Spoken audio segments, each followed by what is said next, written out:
अच्छा बच्चों, पिछले वाले उस टॉपिक में से हाइपर सेंसिटिविटी टाइप 1 में से कोई क्वेश्चन हो पढ़ कर आए हो?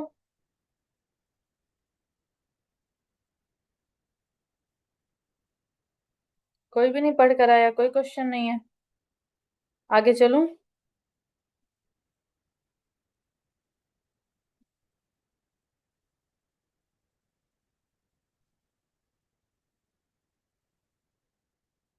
बच्चों कुछ तो बोलो। मैडम आप पढ़ाना शुरू करें आज का। आज का पढ़ाना शुरू करूं? पहले पीछे में से सवाल ना पूछूं? मैंने तो लेक्चर नहीं लिया था, लेकिन आप फिर भी पूछें, अगर मुझे आता हुआ तो मैं दे दूंगी। अच्छा ठीक है, रहमान कह रहा है कि मैं पूछ लूं। रहमान, हाइपर सेंसिटिविटी टाइप 1 में क्या पढ़ा था हमने?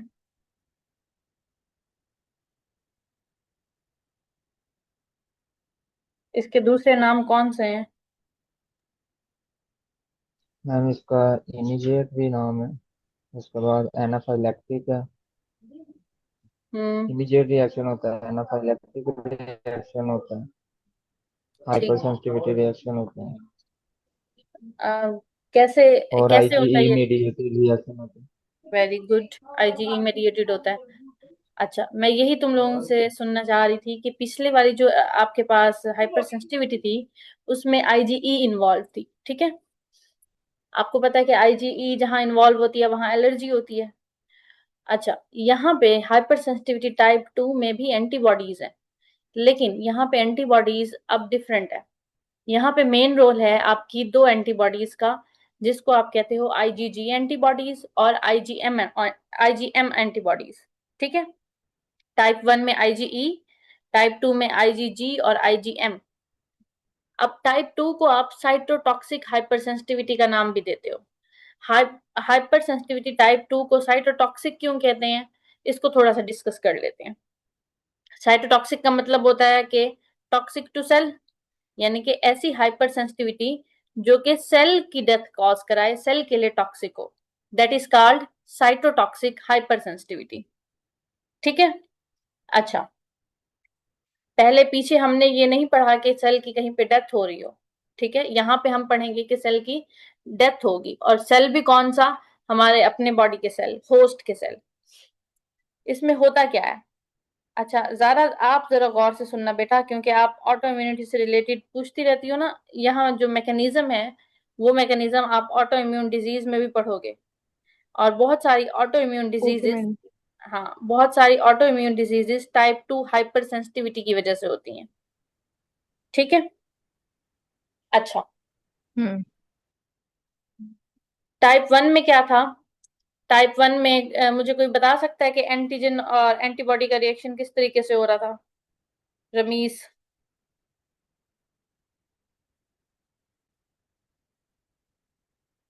मैम क्रॉस लिंकिंग हो रही सॉरी, समझ नहीं आई।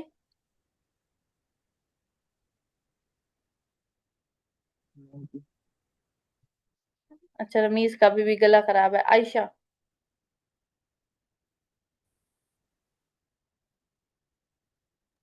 मैंने तो लेक्चर नहीं लिया था कल। बढ़िया बोल रही थी। ठीक है। टाइप 1 में बेटा हमने पढ़ा था कि एलर्जिक रिएक्शन होता है, किस तरीके से होता है?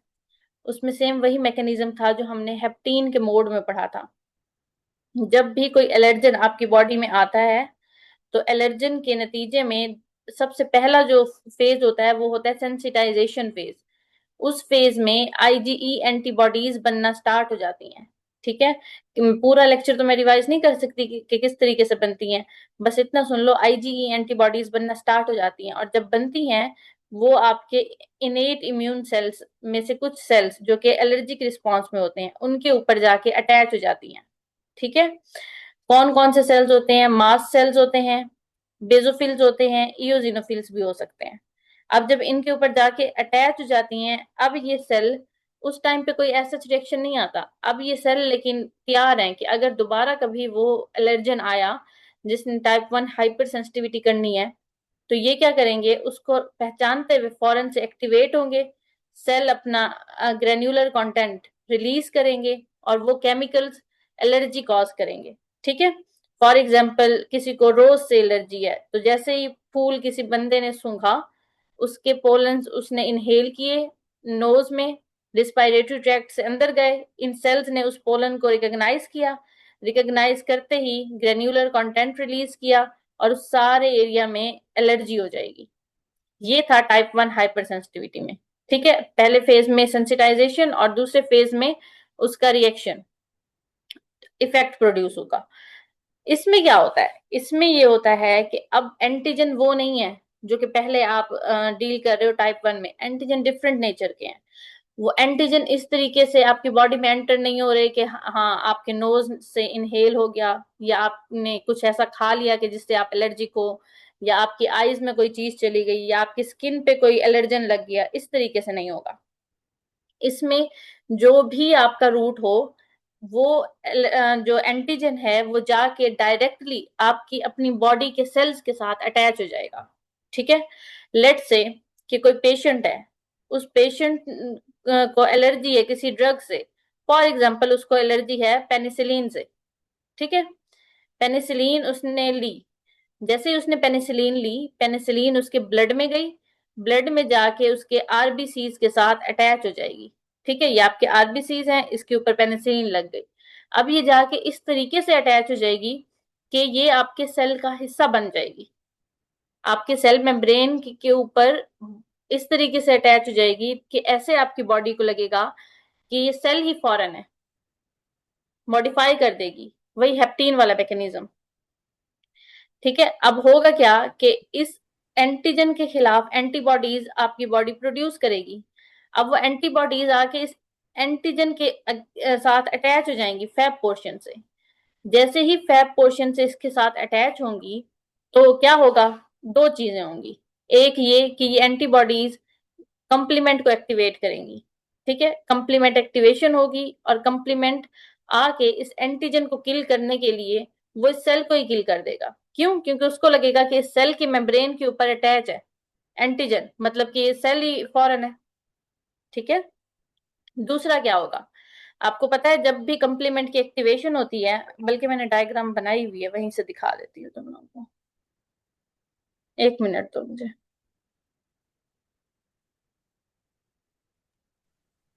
मैडम डिफरेंस कहाँ पर आया?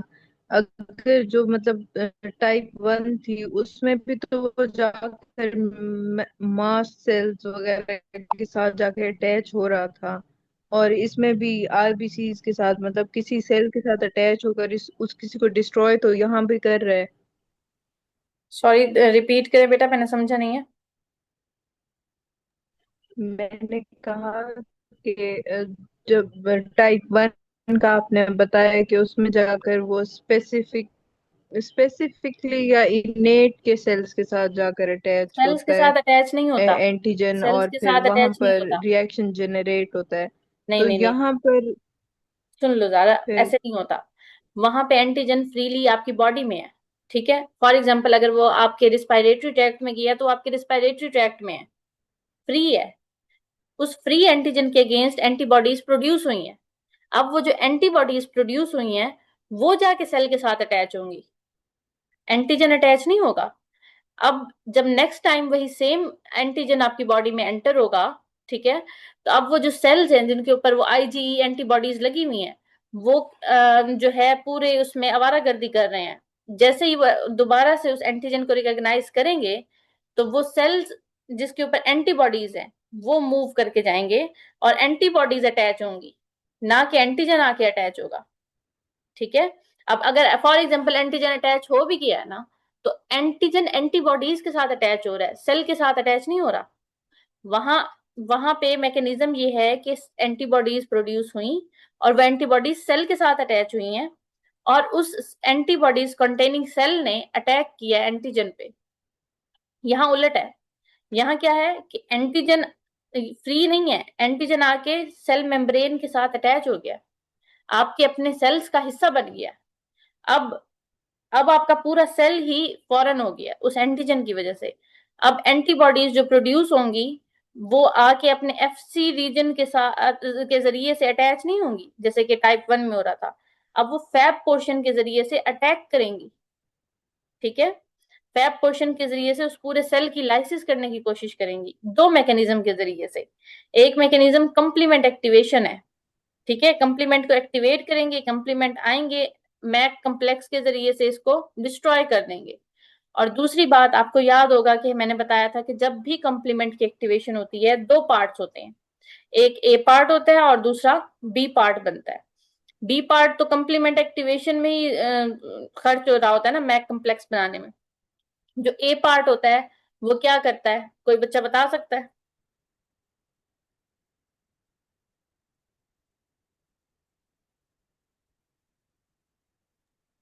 क्वेश्चन ये क्वेश्चन ये है कि जब भी कंप्लीमेंट की एक्टिवेशन होती है, कंप्लीमेंट को एक्टिवेट करते टाइम दो पार्ट्स बनते हैं कंप्लीमेंट के, एक ए पार्ट और एक बी पार्ट। बी पार्ट तो यूटिलाइज हो रहा है मैक कम्प्लेक्स बनाने में, ठीक है। ए पार्ट का क्या रोल होता है? ए पार्ट टॉक्सिन के तौर पर यूज होता है। किसके तौर पे? टॉक्सिन के तौर पे, ठीक है। और सेल्स की टॉक्सिन रिक्रूटमेंट करता है, कीमोटैक्टिक है, स्पेशली C5a। न्यूट्रोफिल्स को बुलाता है at the site of infection और इन्फ्लेमेशन, आईडी ठीक है। तो वो ए पार्ट क्या करेंगे, जी मैम। वो ए पार्ट यहाँ पे मैक्रोफेजेस और न्यूट्रोफिल्स को बुलाएंगे।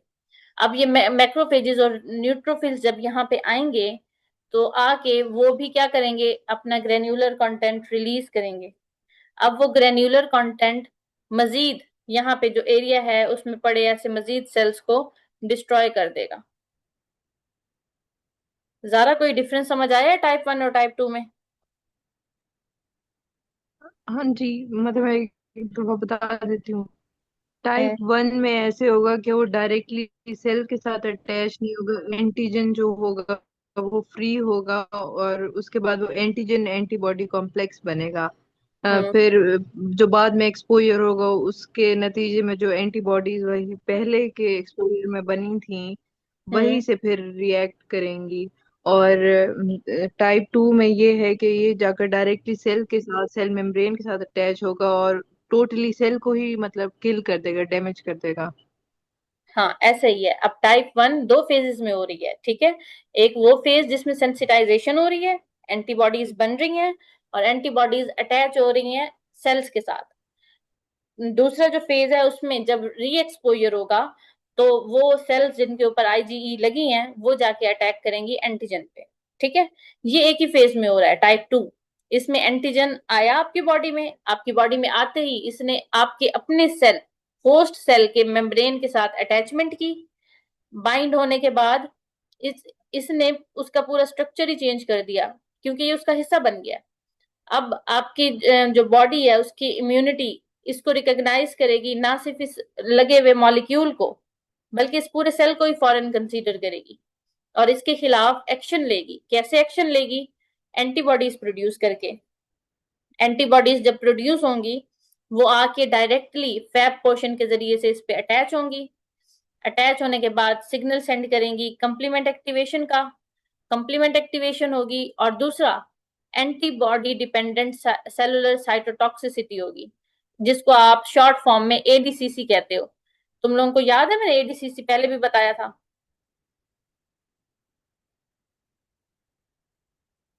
किसी भी बच्चे को याद नहीं है?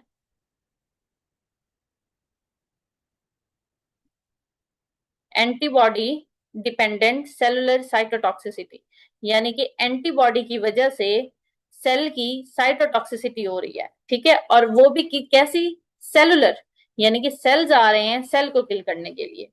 मैंने बताया था कि जब भी एंटीबॉडी अटैच हो जाती है किसी एंटीजन के साथ तो वो दो काम करती है, एक तो कंप्लीमेंट को बुलाती है, दूसरा वो न्यूट्रोफिल्स को बुलाती है, या फिर दूसरा वो मैक्रोफेजिस को बुलाती है। वो मैक्रोफेजिस आते हैं, ठीक है, आके यहाँ पे अपने केमिकल रिलीज करते हैं और यहाँ पे इस सेल की साइटोटॉक्सिसिटी या किलिंग करवा देते हैं। इस फिनोमिना को आप एडीसीसी कहते हो। अब ये फिनोमिना आपकी एंटीबॉडी डायरेक्टली भी कर सकती है कि खुद न्यूट्रोफिल्स को बुलाए सिग्नल भेज के।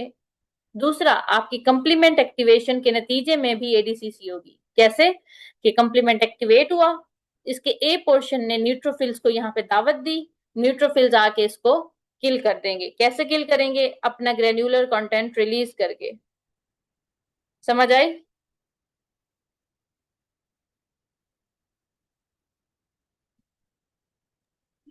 दूसरे वाला क्या था? दूसरे वाला क्या? Antibody dependent cellular cytotoxicity. अभी, हाँ जी हाँ जी, कि वो जिसमें अपना ग्रेन्युलर पार्ट वो करेंगे रिलीज, जिसकी वजह होगा। आयशा, आपको याद है मैंने ये पहले बताया था या अब आपको समझ आई हो?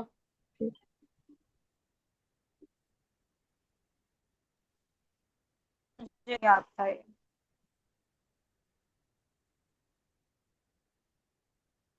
नहीं याद? मैं बताती हूँ, दोबारा से बताती हूँ, सुन लो, ये हाँ, बहुत इंपॉर्टेंट टर्मिनोलॉजी है, एडीसीसी। रुको, मुझे अगर कहीं अच्छी डायग्राम मिलती है तो मैं तुम लोगों को दिखाऊं।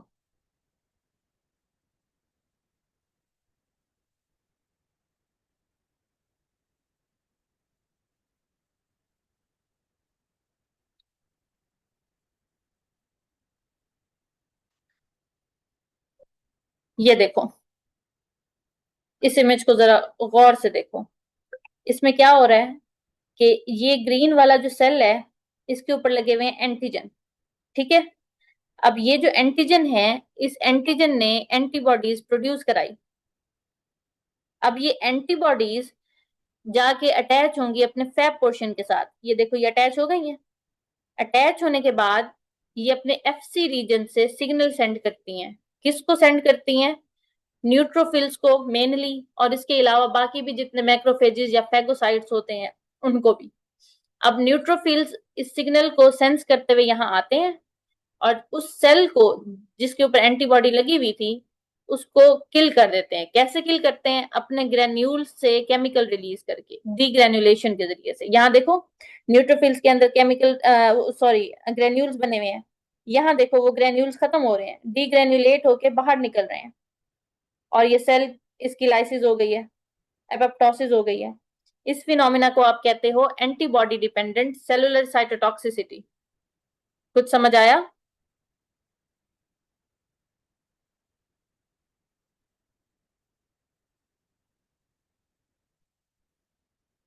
हाँ, ज्यादा आपको समझ आया? Yes madam. नहीं आया तो बता दो, मैं दोबारा बता सकती हूँ। बस एक छोटा सा एक और रिव्यू, मतलब हम्म ऐसे जल्दी जल्दी फिर से बता। देखो, एंटीबॉडी डिपेंडेंट सेलुलर साइटोटॉक्सिसिटी का मतलब है कि एंटीबॉडी आके जब अटैच होगी एंटीजन के साथ, वो सिग्नल सेंड करेगी सेल्स को, इनेट इम्यून सेल्स को, कि तुम लोग इधर आओ, यहाँ एंटीजन मौजूद है। यहाँ पे सेल भागते हुए आएंगे। ठीक है। वो जैसे ही सेल यहाँ पे भागते हुए आएंगे, सेल आके इसको देखेंगे कि एंटीजन लगा है इसके ऊपर, वो आके अपने अंदर से हार्मफुल केमिकल्स रिलीज करेंगे।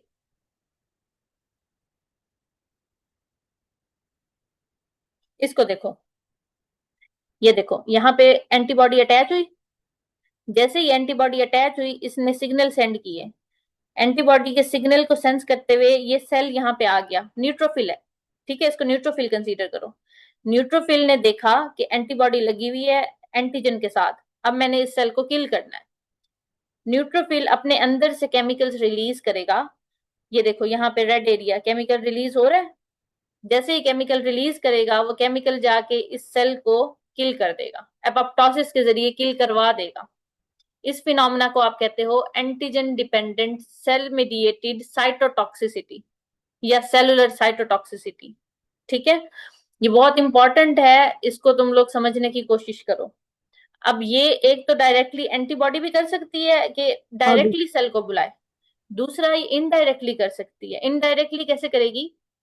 कि ये खुद सेल को नहीं बुला रही, ये क्या कर रही है? कॉम्प्लीमेंट को एक्टिवेट करा रही है। अब कॉम्प्लीमेंट एक्टिवेशन के नतीजे में जो कॉम्प्लीमेंट के ए पार्ट रिलीज होंगे, वो ए पार्ट सेल को बुलाएंगे,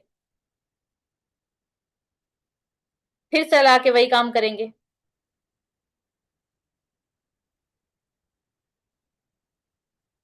समझ आई? Yes madam.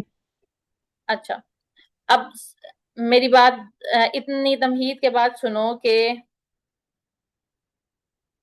Type 2 hyper sensitivity में क्या होता है, एंटीजन आके सेल मेम्ब्रेन के साथ बाइंड कर जाता है। तो टाइप 2 में सेल मेम्ब्रेन के साथ एंटीजन का बाइंड होना जरूरी है, एंटीजन फ्री नहीं होगा, क्योंकि एंटीजन जब इसके साथ बाइंड होगा तभी आपके अपने सेल्स की लाइसिस होगी। अब वो सेल आरबीसीज भी हो सकते हैं, वो आपके बॉडी के सेल भी हो सकते हैं, वो आपके किडनी के सेल भी हो सकते हैं, लंग्स के सेल हो सकते हैं, और हार्ट के सेल्स हो सकते हैं, कोई भी सेल्स हो सकते हैं, जिसके साथ भी जाके एंटीजन अटैच होगा उसके साथ यही सेम फिनोमिना होगा। और उस एरिया में उस सेल्स की, उन टिश्यूज की क्या हो जाएगी, साइटोटॉक्सिसिटी हो जाएगी। ठीक है, और कौन सी एंटीबॉडीज इन्वॉल्व होती हैं, आईजीएम और आईजीजी एंटीबॉडीज। यहां तक क्लियर है? Yes madam.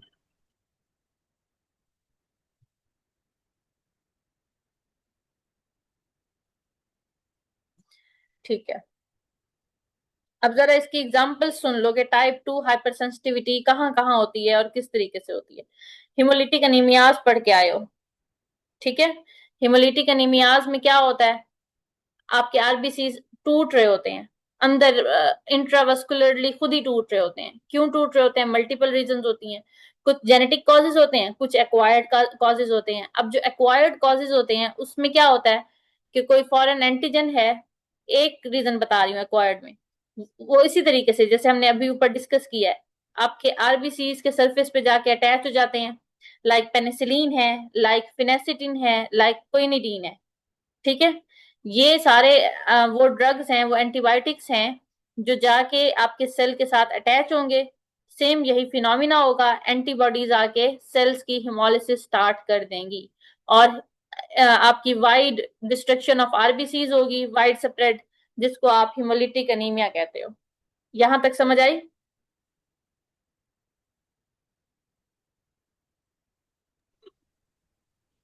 Yes madam.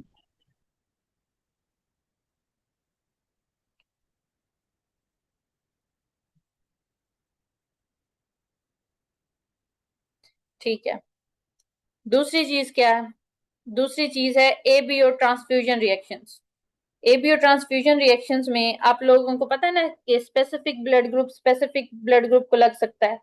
Like a positive है तो वो कौन कौन से ब्लड ग्रुप को लग सकता है,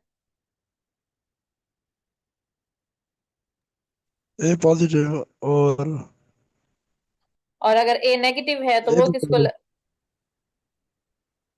जरा मुझे तुम लोग ए नेगेटिव। जरा मुझे बताओ, कौन कौन सा मैम?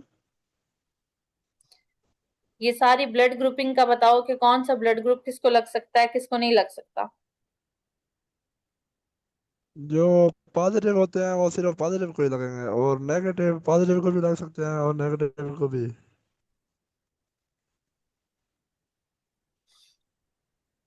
देखो मेरी बात सुनो, आप कोई भी ब्लड ग्रुप किसी दूसरे को ऐसे ही रैंडमली क्यों इन्फ्यूज नहीं कर सकते। आपके पास एक पेशेंट है, मेरा ब्लड ग्रुप है, मैं ए पॉजिटिव हूं, तो आप मुझे बी पॉजिटिव क्यों नहीं दे सकते, मेरा ये सवाल है। क्योंकि हमारे एंटीजन एंटीजन डिफरेंट है दोनों के। एंटीजन डिफरेंट है, ठीक है। अब होगा क्या, जब एंटीजन डिफरेंस होगा तो हमारी बॉडी उस एंटीजन डिफरेंस के खिलाफ एंटीबॉडीज बनाएगी। जब एंटीबॉडीज बनेगी तो वो क्या करेंगी, वो उस एंटीजन कंटेनिंग सेल्स की लाइसिस स्टार्ट करा देंगी। इस केस में भी सेल की डेथ हो रही है, लेकिन अब इस केस में हमारे सेल्स अपने नहीं है, इस केस में वो सेल्स हैं जो हमारी बॉडी का हिस्सा बनाए गए हैं वाया ट्रांसफ्यूजन, कि वो पहले आपके डोनर के सेल थे, अब उसको आपकी बॉडी का हिस्सा बनाया गया है। कैसे, आपने ब्लड लगवाया है, अब तो वो आपके अपने हो गए हैं, लेकिन क्योंकि उसके ऊपर एंटीजन डिफरेंस है तो क्या होगा, आपकी बॉडी एंटीबॉडीज जनरेट करेगी और एंटीबॉडीज जाके किलिंग कर देंगी। समझ आई यहां तक या नहीं आई?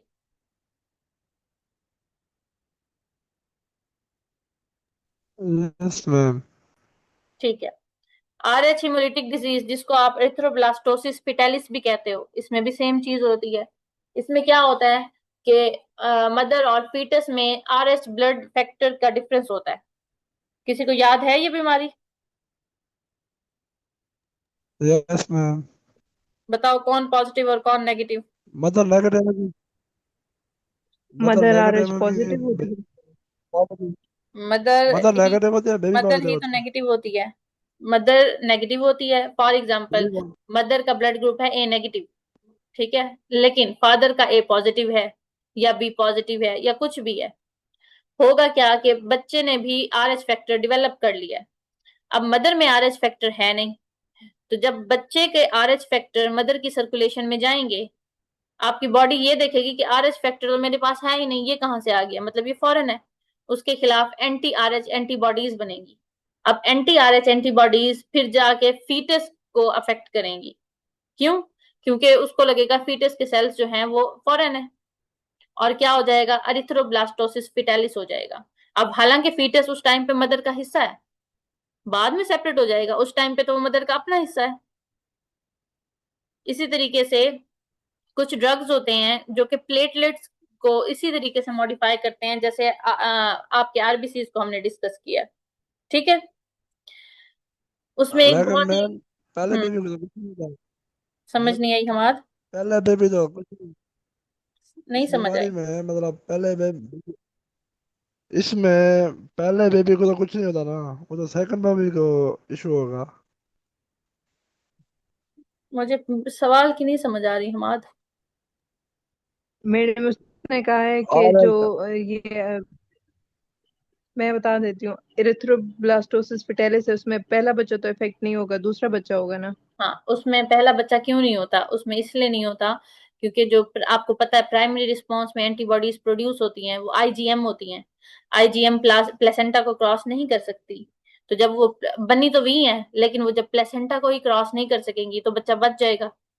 सेकेंडरी रिस्पांस में अगर जब सेकंड फीटस भी RH पॉजिटिव हुआ, उस केस में क्या होता है कि अब सेकंड रिस्पांस है, अब IgG प्रोड्यूस होंगी। आपको पता है सेकेंडरी रिस्पांस में IgG प्रोड्यूस होती हैं, IgG क्रॉस कर जाती हैं प्लेसेंटा को। जब IgG क्रॉस कर जाती हैं तो जाके वो RBCs को डिस्ट्रॉय करेंगी।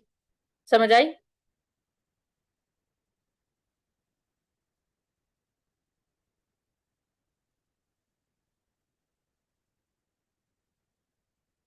नहीं आई? मैम ये हमाद भाई का सवाल था। हमाद समझ आई?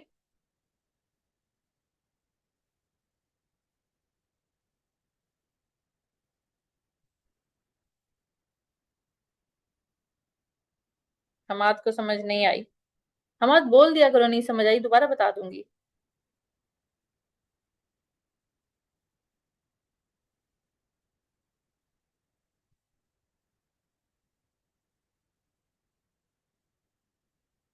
अच्छा चलो, बाकियों को समझ आ गई है?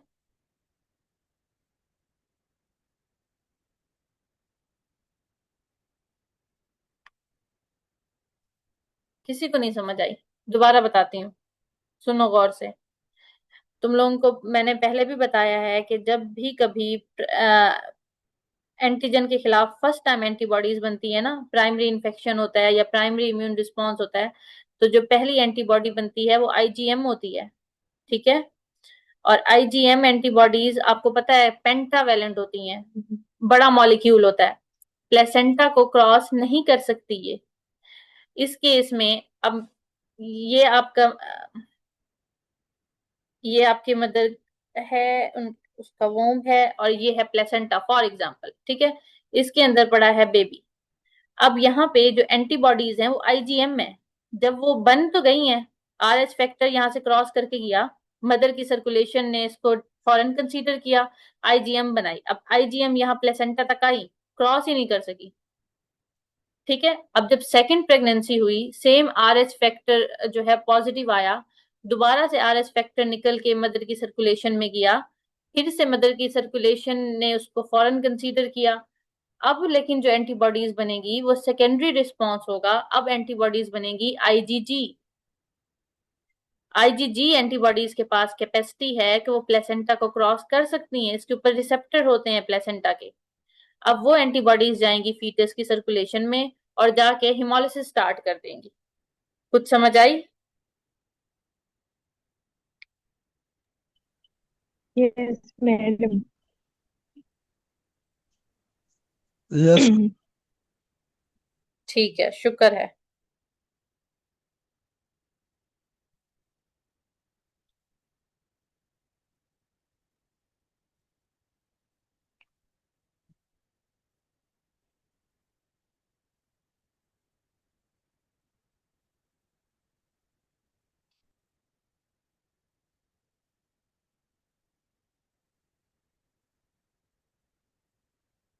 अच्छा, सॉरी,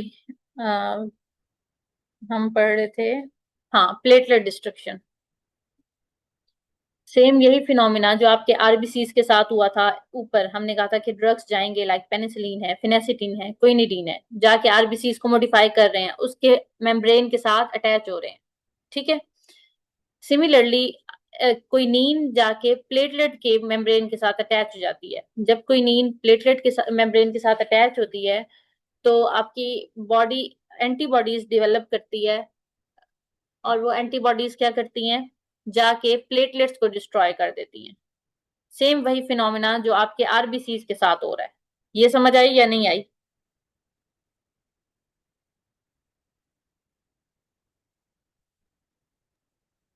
मैडम आ गई है। ठीक है। अब सेम यही फिनोमिना हाइड्रेलाजीन करती है। कैसे? आ वो गई जाके मैम। हाइड्रेलाजीन क्या करती है, हाइड्रेलाजीन जाके आपकी बॉडी के डिफरेंट सेल्स के साथ अटैच हो जाती है। अब ये आपके ब्लड सेल्स नहीं है, लाजमी नहीं है कि ये आपके आरबीसीज हो, आपके प्लेटलेट्स हो, नो। कोई भी बॉडी के सेल, आपके स्किन सेल्स हो सकते हैं, आपकी किडनी के सेल्स हो सकते हैं, और आपके डिफरेंट ऑर्गन्स के सेल हो सकते हैं। ठीक है। उनके साथ जाके हाइड्रेलाजीन अटैच हो जाती है। अब हाइड्रेलाजीन जब अटैच होगी तो अब जहां जहां अटैच होगी वहां वहां क्या होगा, एंटीबॉडीज जाके अटैक करेंगी। अब ये जो एंटीबॉडीज बनती हैं ये जाके डायरेक्टली डीएनए के अगेंस्ट अटैक करती हैं। जिन सेल्स पे भी हाइड्रेलाजीन होगी उसके डीएनए के साथ ये क्या करेंगी, रिएक्ट कर जाएंगी। और एक बीमारी होती है जिसको आप कहते हो एसएलई, आप ऑटो इम्यूनिटी में पढ़ोगे, सिस्टम ल्यूपस अरिथमेटोसिस, एसएलई। ये एसएलई कर देगी, ये एक ऑटो इम्यून डिसऑर्डर है। ठीक है। इसमें मल्टीपल आपके ऑर्गन्स और आपकी स्किन अफेक्ट होती है, क्योंकि एंटीबॉडीज आपकी स्किन और आपके मल्टीपल ऑर्गन्स को जाके डिस्ट्रॉय करने की कोशिश करते हैं। ये बात समझ आई?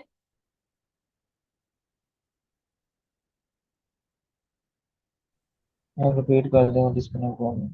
मैं रिपीट करती हूँ।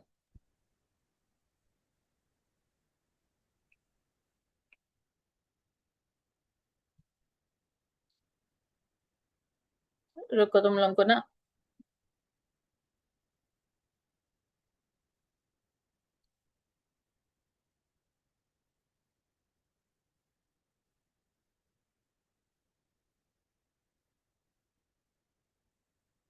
स्क्रीन शेयर हो रही है ना?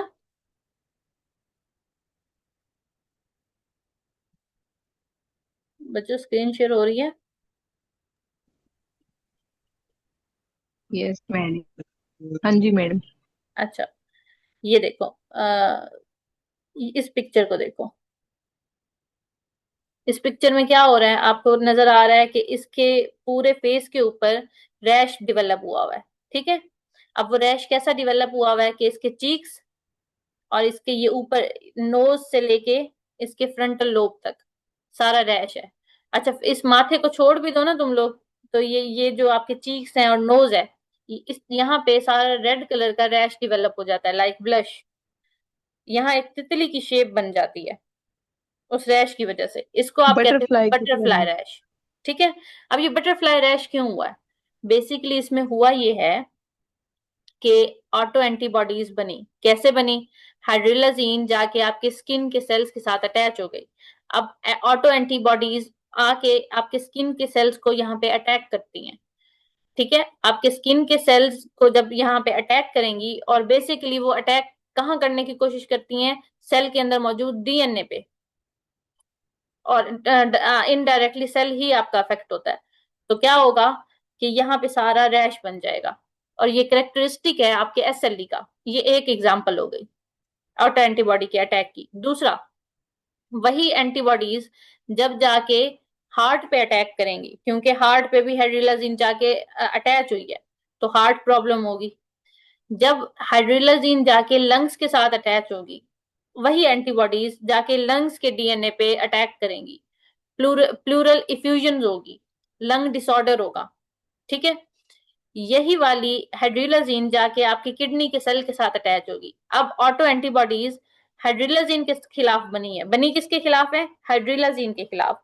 लेकिन अटैक कहाँ करेंगी? वो आपके सेल के डीएनए को अटैक करेंगी। अब वो जब किडनी के सेल्स के डीएनए को अटैक करेंगी तो किडनी डैमेज होगी, जिसको आप ल्यूपस नेफ्राइटिस कहते हो। सेम जब इस तरीके से ये जॉइंट्स पे अटैक करेंगी तो आर्थराइटिस होगा। समझ आ रही है? मल्टीपल ऑर्गन्स के ऊपर जाके ये अटैच हो जाएगी हाइड्रोलाजीन, और जब मल्टीपल ऑर्गन्स के साथ एंटीबॉडीज रिएक्ट करेंगी तो बहुत सारी मैनिफेस्टेशन आती हैं उस एंटीबॉडी के अटैक की वजह से, जिसको आप ऑटो इम्यून डिसऑर्डर एसएलई का नाम देते हो। यहां तक समझ आई मेरी बात? कहने का मकसद ये है, ये नहीं है कि इसमें हो क्या रहा है, कहने का मकसद है कि इसमें टाइप 2 हाइपर सेंसिटिविटी का रोल है। कैसे रोल है? कि आपके सेल के साथ बाइंड हो गई हैं एंटीजन, चाहे वो ड्रग की क्यों नहीं है।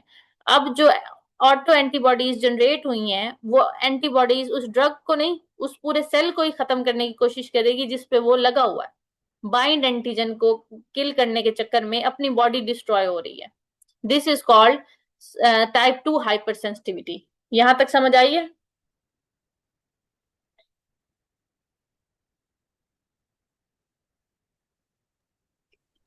जी यस मैम। मैडम।